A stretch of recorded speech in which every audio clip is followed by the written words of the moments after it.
நோட்டை வெளியே வைக்காம இருக்கேன். சரி.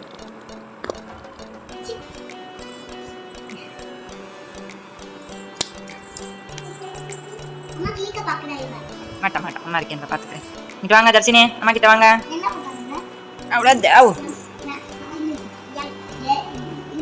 என்ன லெட்டர் எழுதுறீங்க? ஸ்மால் லெட்டரா கேபிட்டல் லெட்டரா? சரி. நீங்க என்ன எழுதுறீங்க?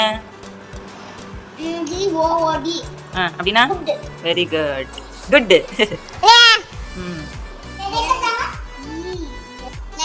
எது சொல்லுங்க? ரெண்டுமே சேர்த்து சொல்லுங்க. GOOD. குட். என்ன குட் நைட் சொல்லுங்க. குட் குட் எழுதுங்க. நீங்க என்ன பண்றீங்க? கிளாப் பண்ணுங்க அக்கா அண்ணனுக்கு. ஏ